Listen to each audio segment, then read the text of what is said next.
Pemirsa Badan Meteorologi, Klimatologi, dan Geofisika atau BMKG mengeluarkan peringatan dini cuaca ekstrim untuk wilayah Bali yang berlaku mulai 11 Desember hingga 18 Desember 2025. Peringatan ini menyusul teridentifikasinya dinamika atmosfer signifikan yang berpotensi meningkatkan intensitas curah hujan di sebagian besar wilayah Pulau Dewata. Berdasarkan analisis BMKG, bibit siklon tropis 93S terpantau aktif di Samudra Hindia Selatan NTB. Sistem ini memicu pertemuan massa udara atau konfluensi serta belokan angin di wilayah Bali. Kondisi tersebut diperkuat oleh aktifnya gelombang ekuatorial Rossby dan gelombang frekuensi rendah, didukung wind shear yang lemah serta vortisitas sedang di lapisan bawah hingga menengah atmosfer. Akibatnya wilayah Bali diperkirakan mengalami peningkatan uap air, pertumbuhan awan hujan yang lebih intens, disertai peningkatan kecepatan angin dan potensi gelombang laut tinggi.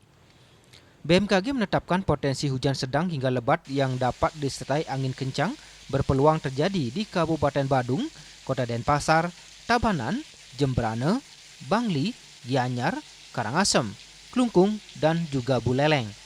Sejumlah wilayah tersebut beresiko terdampak banjir, yaitu banjir bandang hingga tanah longsor, menyesuaikan tingkat kerawanan masing-masing daerah.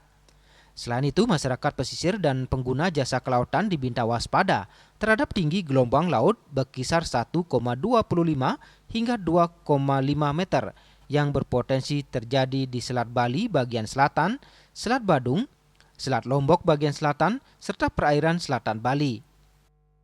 Untuk penyebab cuaca ekstrim tersebut, salah satunya karena dinamika atmosfer yang suka berubah, dan yang untuk aktif saat ini hingga beberapa hari ke depan itu adalah gelombang atmosfer Rossby ekuatorial. Selain itu juga terdapat bibit siklon tropis di wilayah selatan Bali, yang mana dengan adanya bibit siklon tropis ini memberikan dampak tidak langsung ke wilayah Bali dan sekitarnya yang berupa hujan dengan intensitas sedang hingga lebat tersebut.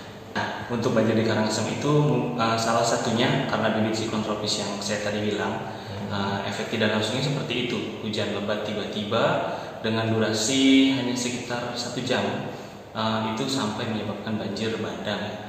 Terus juga pada saat kemarin itu juga Rossby ekuatorialnya aktif gitu.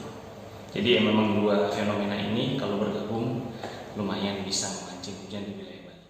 Kepala Balai Besar Meteorologi, Klimatologi, dan Geofisika Wilayah 3, Cahyo Nugroho mengimbau masyarakat untuk meningkatkan kewaspadaan, mengambil langkah antisipatif dalam beraktivitas, serta terus memantau informasi dan peringatan dini cuaca secara real-time melalui aplikasi Info BMKG, media sosial resmi Info BMKG, dan BMKG Bali, maupun kanal layanan BMKG lainnya.